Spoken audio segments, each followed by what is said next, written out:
Court कचहरी के चक्कर लगने लगाने पर बहुत सवाल उठते हैं, लेकिन कोर्ट और उस पर भी सुप्रीम कोर्ट जब तेजी दिखलाती है तो बाकी सरकारी महकमों की हालत सामने आ जाती है।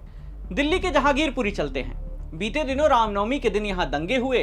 मामले में गिरफ्तारी और तफ्तीश का दौर चल ही रहा था कि म्युनिसिपल कॉरपोरेशन ऑफ दिल्ली यानी एमसीडी अवैध कब्जा हटाने के लिए तत्पर दिखने लगी। दंगे वाले इलाके में 20 अप्रैल को एमसीडी की टीम सुबह 10 बजे से अतिक्रमण हटाने लगी। उधर 45 मिनट बाद सुप्रीम कोर्ट ने यथास्थिति बनाए रखने का आदेश दिया, लेकिन तोड़फोड़ जारी रही। 12:45 पर जज साहब ने दोबारा इस पर रोक लगाने का आदेश दिया। इसके बाद यानी 3 घंटे के भीतर 2 बार इंटरफेयर करने के बाद 21 किलोमीटर दूर सूचना पहुंच सकी।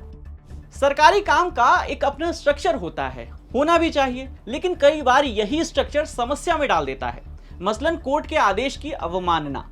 लेकिन क्या मीडिया में आदेश देखकर उसका पालन नहीं किया जा सकता?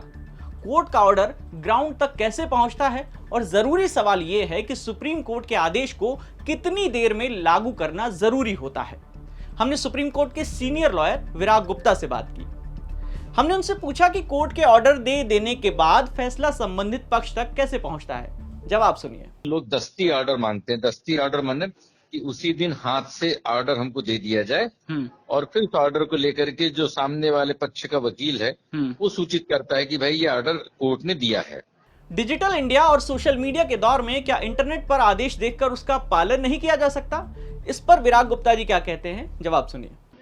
आईटी एक्ट में भी और ऐसे तमाम सारे प्रोविजंस हैं जिसके तहत जो ऑनलाइन जो जो ऑर्डर्स और सर्टिफिकेट्स हैं उनकी मान्यता हो गई। जो ऑनलाइन ऑर्डर्स हैं वो ऑनलाइन ऑर्डर्स को ही सर्टिफाइड कॉपी की मान्यता सुप्रीम कोर्ट ने दे दी।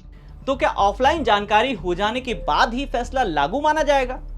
इस पर सीनियर एडवोकेट विराग गुप्ता क्या कहते हैं, सुनिए। मीडिया और सोशल मीडिया के युग में जब सुप्रीम कोर्ट या हाई कोर्ट की कार्रवाई का प्रति मिनट सामने डिस्क्रिप्शन आ रहा है और लोगों के सरकारी लोगों के रिएक्शन भी आने लगे हैं, तो एक परंपरा ये बन गई है कि आधिकारिक तौर पर ऑर्डर नहीं आया लेकिन लोगों को जानकारी हो गई। तो ये एक इम्प्लाइड है कि अगर जानकारी हो गई, मकसद है ऑर्डर का कि जानकारी होना, तो अगर कोर्ट की कार्रवाई की जानकारी संबंधित पक्षों को हो गई है तो भले ही आधिकारिक तौर पर उनको सूचना नहीं मिली है, पर यह माना जाना चाहिए कि उन्हें जानकारी हो गई है। और भी ऐसे ही वीडियोस के लिए जुड़े रहिए दैनिक भास्कर ऐप के साथ, क्योंकि सच करीब से दिखता है।